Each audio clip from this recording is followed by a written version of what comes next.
Өте оғаш естілгенмен құлаққа бір шындығы бар сияқты бірақта. Бір адамның жүріп өткен өмірі жетақ күн ғой, бар болғаны бір апта. Өте терең бұл ойымның астары, кіндігіңнің тамып жерге жасқаны. Туылғаннан 13 жасқа толғанша дүйсенбі ғой өміріңнің бастауы.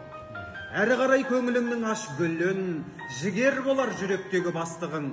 Аралығы 13 пенен 30-дың сейсенбідей жалындаған жастығың. Дәмін татып тәттіменен ашшының, кемеліңе келсең қонар бақ бүгін. Аралығы 30 пенен 40-тың сәрсенбідей сатын салған сәтті күн.